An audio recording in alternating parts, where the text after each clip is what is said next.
Hi, everybody, and welcome to the Kidney Coach YouTube channel. I am naturopath Fiona Chin, co-founder of Kidney Coach and Cargenesis supplement range to support people diagnosed with chronic kidney disease.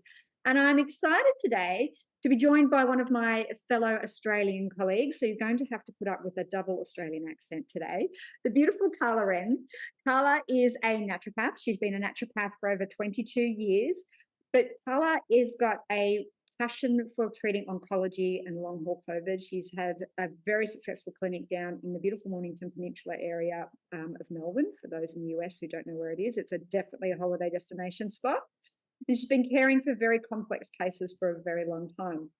I actually have known about Carla for a long time because she's very well renowned in our naturopathic inner circle, I guess. So she's always the one that everyone goes to ask questions about cancer. But I actually met Carla for the first time in person at an ATMS seminar where we were talking and discussing about long haul COVID and post viral disease. And Carla helped me get across a very busy road because I was slowly going across and not being mowed down by a bus. And then was delightful enough to make sure I was hydrated, had enough coffee, and I was eating the whole weekend. And so I was thoroughly impressed by someone who is obviously very well regarded and very well known, but her obvious care for people, which is just part of who she is. And then when she did her presentation, that became even more apparent. So I think Carla is one of these people I would call a born carer and nurturer, which I think is what makes her such an outstanding practitioner and why she's so well loved and respected in our industry. So, Carla, thank you for joining me. I'm so excited we finally found the time to connect and have this conversation. Yeah, thank you so much, and thank you for the lovely introduction. Yes, no, I'm super excited to chat. So, because you are such an expert in oncology and cancer, and it was interesting, before I hit record, you were really telling me about this, you're seeing a rise in things like bladder cancer. So I thought we would talk about all things kidney cancer, but I think it's really important, and you're right, to talk also about the rise of bladder cancer that you're seeing in really young people. So first off, talk to me about kidney cancer and what you see, and let's go straight into bladder cancer, and then we'll just really go down the rabbit hole of treating, what things people need to look out for, and just words of wisdom that you can impart on that community, because we all know the C word is really scary for people when they get that diagnosis. And that is something I was really blown away with your presentation in Sydney a couple of months back, is just how you really integrate that care and understanding and stress management in there. So I think that's definitely something we need to have a conversation about as well. Yeah, amazing. So yeah, I think when a patient comes to me, and I really decided to work in the oncology space in a funny way. I had my children, and I felt like I'd been a stay-at-home mum for 4 years, and I thought, this is not for me. I love my kids, but I also felt like there was a whole lot of amazing things that I wasn't able to share with them, and I thought, I want to get back to naturopathy. And I went to a conference actually run by one of the supplement companies that talked about integrative cancer care or integrative oncology. And I was just blown away. And I was like, my mum had her own battle with colorectal cancer, but it was just really inspiring to think, okay, as naturopaths, there's so much we can do. And so when a patient comes to see me with kidney cancer or bladder cancer or really any other type of cancer, first and foremost, I want to get to understand them. And I kind of work in 4 ways. And so first is using chemopreventative therapies, or therapies that other countries may call anti-cancer therapies. We can't say that here. And then thinking about, okay, how can I really understand what's going on for them as a whole person and start to address some of their comorbidities that might have led them to this place. We then think about minimizing side effects of treatment, and also think about lifestyle factors. So modifiable lifestyle factors, diet being and exercise being some of the commonly thought about ones. And so when these patients come with bladder or kidney cancer or any cancer, I'm trying to figure out, okay, how do they get in this position in the first place? And so I definitely see some trends across both cancer types. And we have to understand that environmental medicine is perhaps part of the environment and what that's doing to our body, and impact on our health is probably a big part of it. We have to think about common nutrient deficiencies, viruses and bacteria, and the microbiome. And so I really try and pull those cases apart so that when someone leaves, they feel empowered. Because I think you're right, that whole big C word, the minute someone's diagnosed, they go one of 2 ways, maybe 3 ways. They are just paralyzed by the fear, They try and become an oncologist overnight by reading absolutely everything they know, or they get really, really angry and go on a bender. I feel like they're the three ways. And I think I want them to sit in my virtual consult room or in my physical consult room and leave feeling like there's a bit of hope, because I think the system is a little bit devoid of hope, and that they can take some control. Because I think the system, certainly in Australia, and I imagine in some parts of the world it would be the same, that the patient doesn't have any autonomy in the process. They just have to turn up to the appointments, but they're not told anything. They might not be given access to their blood test. They might ask about diet and they're told it has nothing to do with it. They don't really get great ways of managing side effects, except for taking more medication. And I think they feel like they're kind of pushed from pillar to post, pressurized to do things quickly. In Australia, we have this rapid treatment protocol, and they kind of don't know who they are or what they are or who they're doing or what they should be trying to do and where they should be reading, and they're super overwhelmed. So I try and break that a little bit by saying, okay, this is what we know and where we can start. And sometimes it's with the real basics. What are the real basics? What are the things, if someone is on overwhelm, that you would start with? I guess we would call that the low-hanging fruit. What are some of the things, if anyone's listening now, that they could potentially integrate into their day-to-day Yeah, life? so I would look at the 6 modifiable lifestyle factors that really come out of my interest in functional medicine. And so it would be their food, like how can we simply clean up their diet? And a lot of patients will come with a bit of orthorexia too. So that's the fear of food. And now they suddenly think they can't eat anything. And of course, people often need to make a big up level in their diet, but I try and give them really actionable steps. So what foods should we focus on? And how can we increase the nutrients from our food and the quality of our food? So we work with simple things rather than trying to take too much out, and more try to present, enjoy these foods the most. And then the same would apply with alcohol and coffee and soft drinks, like how, especially in bladder cancer and kidney cancer, how can we get off those things that are immediately going to put intense pressure on that system? The next thing I think about is sleep. And so just getting sleep, and even if it means I have to give them something to help them get better sleep, is known to have a huge impact on cancer, but also on their ability to cope. You know, if they're in fight or flight and now they're not sleeping, or they're waking in the night worried about their diagnosis and what's going to happen in the future and all the things that that can bring up, just figuring out how to get some good sleep. I love melatonin, and also, of course, the herbs and nutrients, magnesium, and lots of our passion flower and beautiful herbs.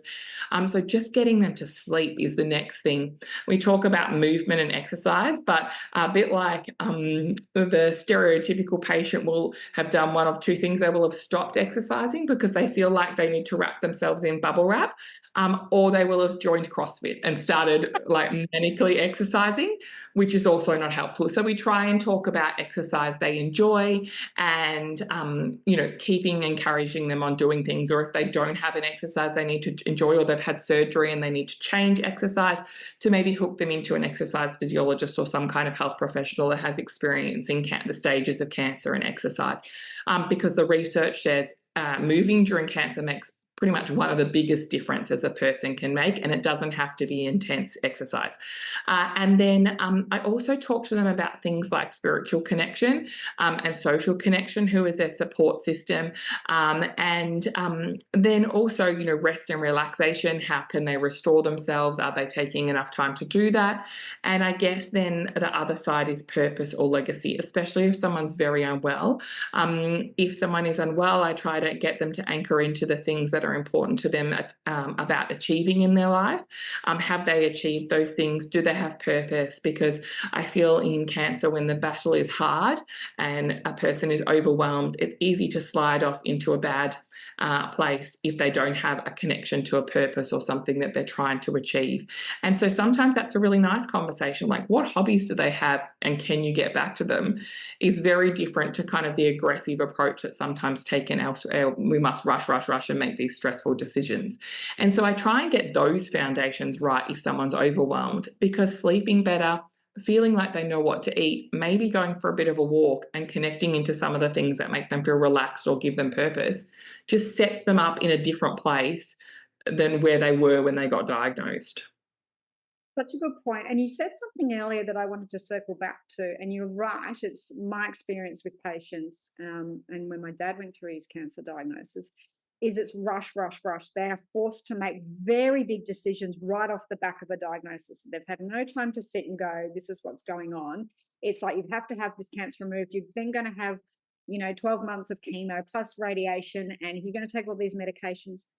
When you're, and it feels like this, when you're working with someone with interventions, how do you empower them enough if someone wants to go, you know what, I actually just need to sit and take a breath and feel what's right for me?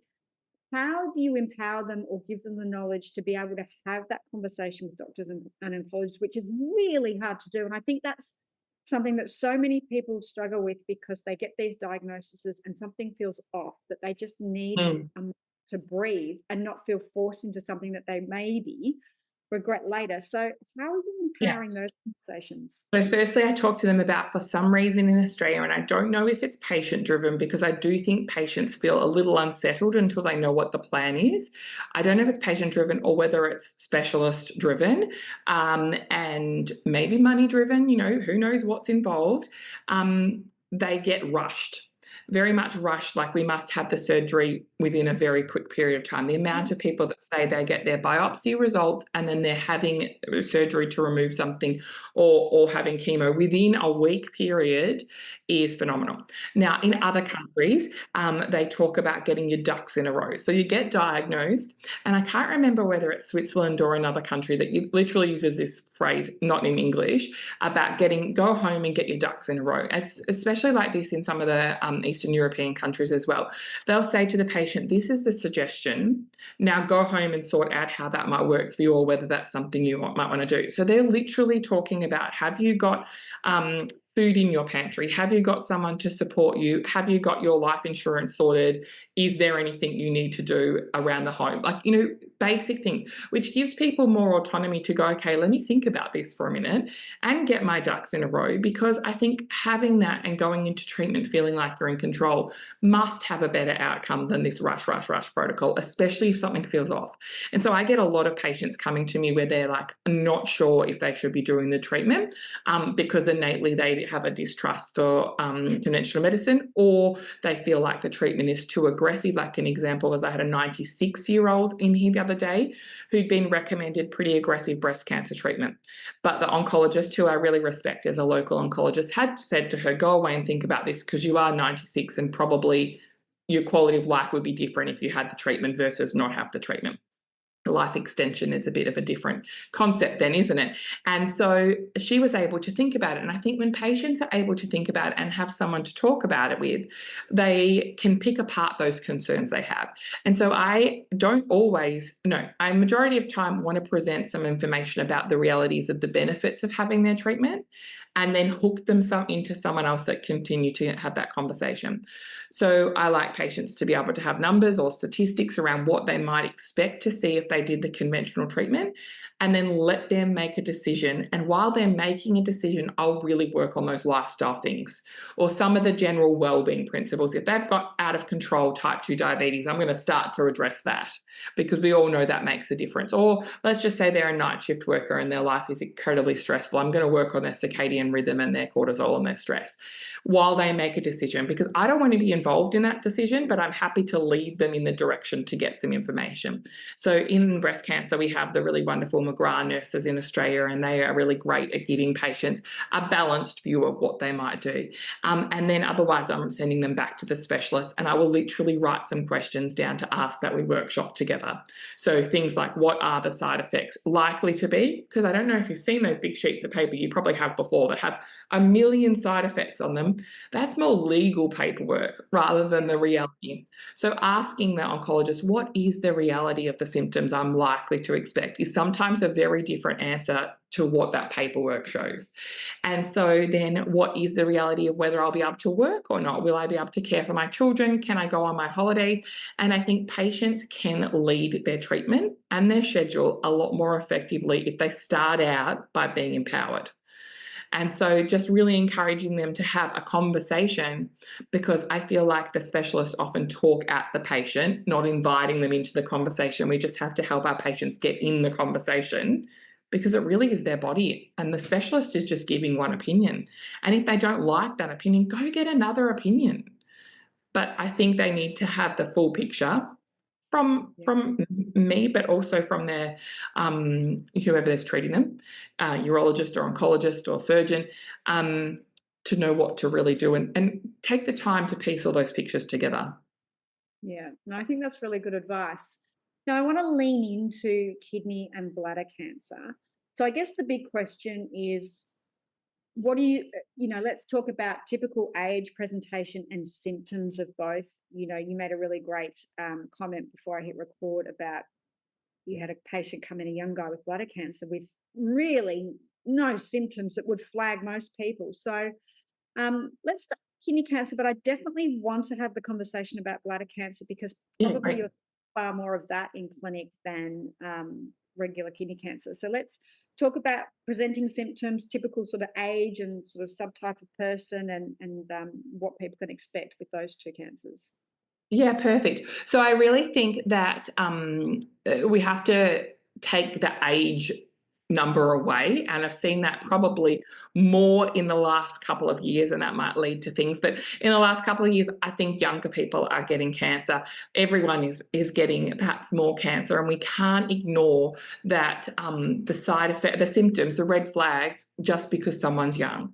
And so I would say any change in kidney or bladder function, so urinary output, the color of urine, any pain or sensations in any areas around the back or abdominal space, and of course anything like blood or mucus or color changes need to be investigated.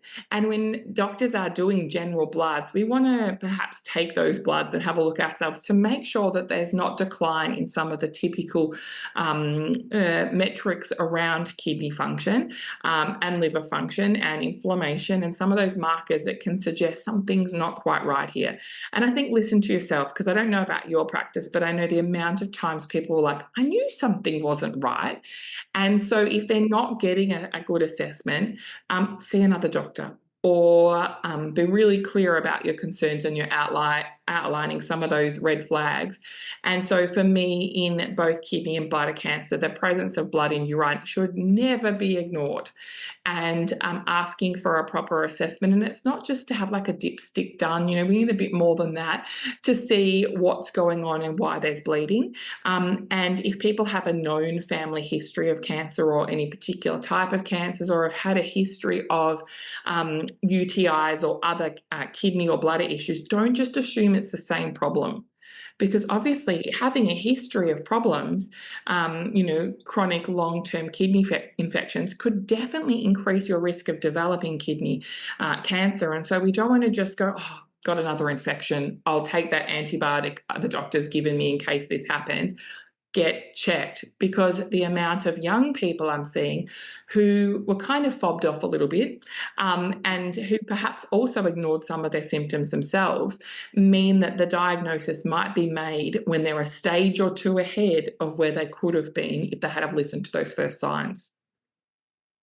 Such a good point. And the increase in cancer, are you seeing that in kidney disease or kidney cancer? Or is it mostly bladder cancers you've seen the More increase? bladder cancer. And so I just really, like, I went through a 1 week of consulting, and I had 4 new patients who had bladder cancer, and they were all quite young. That's 1 week. And I was just got to the end of the week and I thought, this is ridiculous. And so I literally jumped into PubMed and other places we look for recent published medical data. And there isn't as much in that showing yet that young people are having an increased rate. There was some loose mention of it, but I'm looking forward to seeing when they perhaps put some more information together. Before we started, I was mentioning in colorectal cancer, there's a massive increase, so much so that they've changed some regulations in Australia about access to different tests by 5 years because of that known increase. And I think we're going to see that same kind of information come out for bladder cancer and maybe kidney cancer, if there is this increased diagnosis at a young age. So we can't ignore any of those red flags. No, and you made a couple of interesting comments that you'd seen in the literature, and one was energy drinks and Yes. vaping. Yeah. Vaping makes sense with the timeline because I don't know what it's like in the US, but it is it is an issue in Australia. And, you know, I've got patients where they might vape, but they're vaping the equivalent of like 2 packets of cigarettes a day. It's mind blowing to me, and the amount of Yeah. chemicals go into the side of that. So it makes sense that we're seeing something like a bladder cancer. Is so walk us through what you'd seen in PubMed in the research there. Yeah, so I think for bladder cancer and vaping, I really think there's still not enough information, but I think we're starting to see cellular change in bladder and bowel and other tissues in the body that suggest those cells are around 15 years older than what they should be. So aging cells, energy drinks and vaping could be some of the key triggers. Of course, still smoking, smoking and the use of other recreational drugs, particularly if they're a chemical cocktail, have that effect, as well as poor diet and other lifestyle choices, so that those cells are 15 years ahead, some of the suggestions are. And so when we see this, we know, okay, that cell isn't necessarily going to be as healthy as it was 15 years earlier, and are going to be increasing that risk of a diagnosis. And so anything that is inflammatory in nature, but like you said, the vaping, I think it's still relatively unknown just how much of an impact that's having on so many areas of the body. But it's certainly one area that you can see smoking and vaping correlating to bladder cancer. Interesting. And are you seeing it more in males or females, or equal with both, with the 4 Uh, patients that came in? Both, there were 2 men and 2 women, Okay. and they were all under 50, so quite young, 50 or under. And definitely we see it in older patients, but I think in older patients, the rates would be kind of as you would predict. It's not super frequent, but probably over the last 6 months, I would say across my practice, there's definitely been an increased rate in bladder cancer. And so neither, but the data definitely suggests it's perhaps more common in females. But, just because you're a man and you've got blood in your urine, don't ignore it, because it could still be you. And so, some of the patients who I saw had history of infections. One I'd even mentioned had a kidney transplant, but some of them were more associated with that heavy drinking, heavy smoking, heavy vaping, just an unhealthy lifestyle. And it's that kick up the butt for them to change their ways. But unfortunately, for at least 3 of those patients I saw, it had already had a significant progression that suggests to me that they're going to need to be very proactive, and most likely take on all the recommended treatments, so that they can really get on top of it, and then we can perhaps manage it long term. So when you have a patient come in like that, obviously you're going back and putting in all that low-hanging fruit of lifestyle changes and things like that. You'd also mentioned earlier on, before we hit record again, about the importance of the microbiome. That's something we talk a lot about at Kidney Coach, because we know the microbiome and the kidney gut access. But talk to me about what you're seeing, the role of microbiome in cancer, and is that something that is at the higher checkpoint of you looking at things when we're coming and looking at ways to help support this person through a diagnosis? Yeah, so I generally think around about 12 kind of targets that I'm looking at when a patient comes for support in that chemopreventative way. So this is me trying to make a difference to the growth and progression of their cancer, as a side of just trying to improve their overall health and well-being. And so we think about things like immunogenicity and immune suppression and environmental carcinogens and what infections they've been exposed to, and perhaps what their microbiome has been doing, and a lot of other factors. And what I love about microbiome and cancer, but particularly bladder and kidney cancer and colorectal cancer and even breast cancer, and it really, the research is just growing. So if you jump on and type in kidney cancer or bladder cancer and the microbiome, you'll find published research on the species that are most likely to be present in cases where there is an active tumour, and species that are most likely to be present if the tumour is going to progress. And so that's really actionable information for naturopaths and other complementary medicine practitioners or integrated medicine practitioners, because we can test that and we can determine. And in colorectal cancer, it's so accurate now that they think that in the future this will be a screening tool. And so wouldn't it be amazing that along with the fecal occult blood test, you might also be able to send off your poop and have it screened for those species, and that be enough to red flag flag, okay, we need to do a colonoscopy. And it would be amazing if the same was available for bladder and kidney cancer. But now, once there is diagnosis, or if you think you've got someone who's at risk of that, assessing their microbiome and determining if they have some of these key species, it may be levels that are low, so a deficiency in some of the desirable bacteria and an overgrowth of some other key species, then we want to try and put a shift to that. And so assessing and addressing microbiome is a bit of a passion at the moment of mine, accidentally, just because there is so much research. And I think research is a hint in the direction we should go, especially when no one else is addressing it. So to my knowledge, no oncologist in Australia has yet said to my patients, maybe we should look at your microbiome.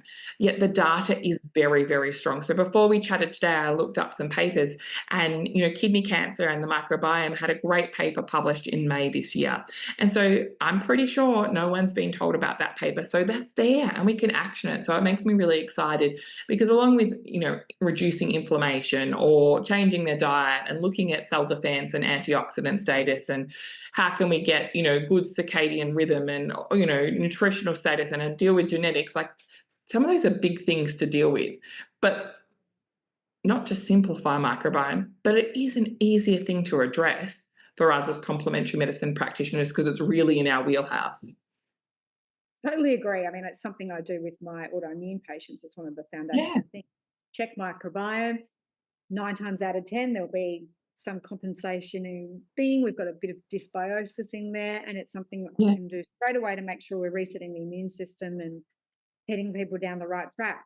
When it comes to microbiome, do you have a favorite way to treat it? Are there certain things that you just like, this always sort of works? How are you looking at microbiome? And I always say to my patients, you can't just take a patient yesterday where a lot of his markers were actually showing he was taking the wrong type of probiotic. So people think, if I just take a probiotic, I don't need to see a complementary health practitioner. I was like, whatever probiotic you're taking is pushing your microbiome in the wrong direction. Please stop with the cheap Woolies and Coles probiotics. So talk me through that, because I think there is a lack of knowledge around that any probiotic is going to just fix your microbiome, because you and I both know it does not work that way. So walk me through the nuances of it.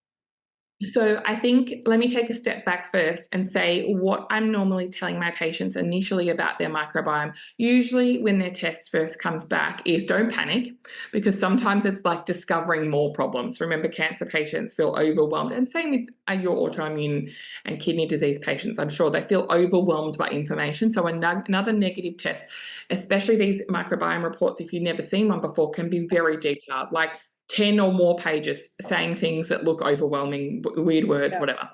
And so firstly, I want to bring back to them, like, you can change this with the food that you eat. So we talk about 40 plant foods a week to get that increase in fiber, because that fiber feeds our microbiome in a positive way.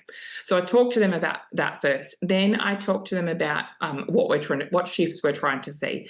And a probiotic definitely forms part of 99% of that, but it's definitely not the cheap one that you buy over the counter. One day, when I am old enough to retire, I will do a mic drop moment. I don't know, I imagine myself on 60 Minutes or some really controversial show like that, saying that the industry of probiotics is BS, along with fish oils. And what's being allowed to be sold in Australia is all wrong, but let's not talk about that now because I'll offend someone. But I just want to leave the industry with that mic drop. And so don't just go and buy a probiotic. It's like the species that you can see listed on the back. They can be dead or alive. We need them alive. They can be checked by a microbiologist or not in Australia. So we need to understand the coding around that. And they're as different as turmeric and chamomile tea, if we use, or turmeric and chamomile, as those two different herbs. We use them for completely different things. And all probiotics are different, just like that too. So when we look at our microbiome testing, it's helping us choose which species. And so do we need the chamomile type species, or do we need the turmeric type species? And if you've gone and bought turmeric type species, like you said, Fiona, and you needed the chamomile ones, you could be doing yourself some damage. And so the test guides that. And then the whole slightly other challenging thing in cancer with the microbiome is we have to be a little bit careful, because if someone's undergoing treatment that's having an effect on their immune system and particularly suppressing their white cell count or their neutrophils as part of their white cell count, they may not be able to have a probiotic in that part of their treatment. So generally, if you're listening and you have cancer and you're having treatment and you've got neutropenia or your white cells are under 2.5, your neutrophils are under 1, that's an Australian measure, maybe different to the US measure, you can give yourself a probiotic infection. Or especially if you're using something like Saccharomyces boulardii, which is a yeast that all naturopaths love to use. There's been a number of cases where people have touched their Saccharomyces boulardii capsule and then touched their port and given themselves sepsis. So we need to be a little bit careful. So sometimes it's a lot of food, a lot of prebiotics I'm using. Then when their timing is right in their treatment, I might come back and use a probiotic, especially if they've got neutropenia. That's such a good point. It's yeah, like I say, it's probiotics aren't all created equal, and you can't just be putting them in there because you can move things around the wrong way. Now, let's go back to foods, because I think people also underestimate the importance of fiber and food and the role that that has in the microbiome. So, do you have some favorite foods, some prebiotics, probiotics that are sort of a 101 that people can include safely without any sort of issues? Yeah, totally. So we have a whole fiber list that we really try and point out, like these are foods you probably like and just haven't thought about eating. So we educate people in two ways. Firstly, because we want fiber diversity and we want the nutrients that go with fiber, we talk about trying to get 40 plants in per week. And that sounds like a lot when you first think about it. But if you buy a different type of, go to your farmer's market and buy 7 different types of apples, an apple a day, but don't buy the same type. Get different types because they all have different fiber. Incorporate nuts and seeds, beans and legumes, fresh herbs and spices. And by the time you've done that, you're really getting some good levels. And then when you go to the greengrocer or the market or wherever you buy your fruit and vegetables, look for the weird things. If you haven't bought an artichoke before, or if you haven't bought, I don't know, fennel before, buy it and learn how to cook it.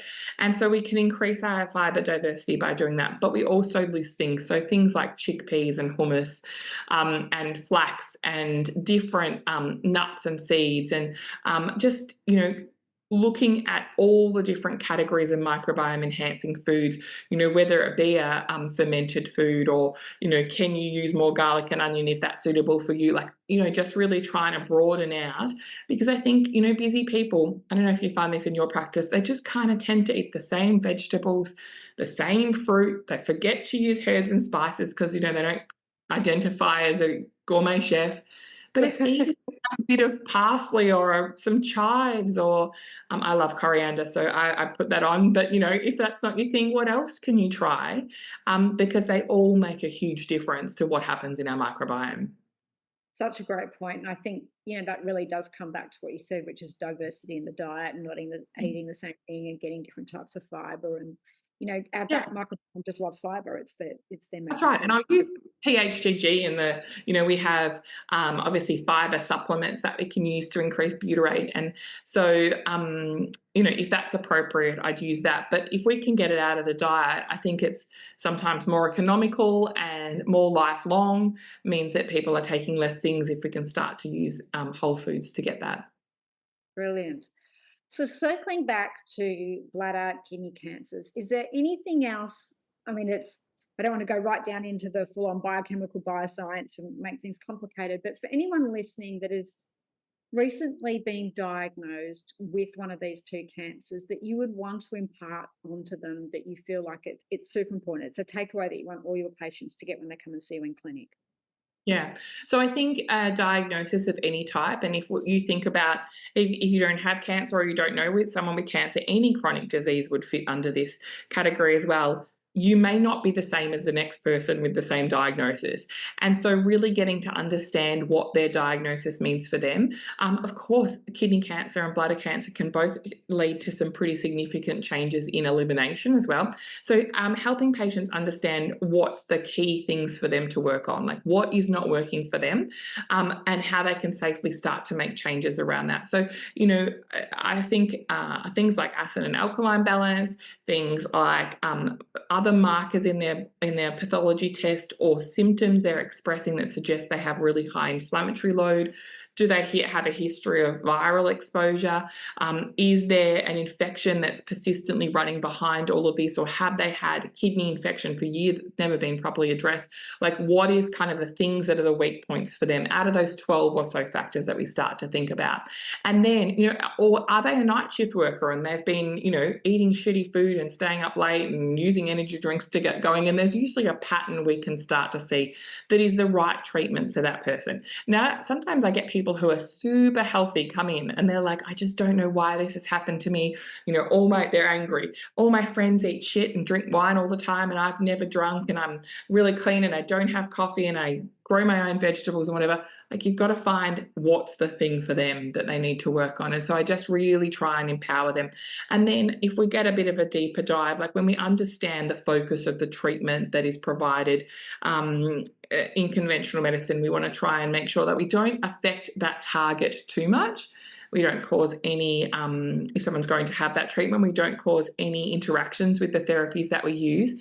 And I try and skirt around that and think more about, okay, what can I do for the whole person's health, rather than targeting their same kind of biochemical pathways that the treatment is, because that's a surefire way to have an interaction. And, I mentioned turmeric before, and pretty much I would say if someone gets diagnosed with cancer, someone in the reading that they do, or their neighbour's sister's brother or whatever, will give them turmeric. Don't just take it, because that is one of those amazing herbs. I love it because it targets all the hallmarks of cancer, but it also interacts with a lot of pharmaceuticals that the oncologists or other specialists might be giving them. So check and get some good advice, because there's so many people like yourself and I that have lots of great information about how we can improve the health of the kidneys and the bladder and work on, cellular health as well as systemic health. But it's how long did we go to school for? Ages, to learn this. And so really get some good advice so you feel empowered, whether it be, one of the cancers we talked about or something else, so that you can understand what things you should try and be targeting rather than just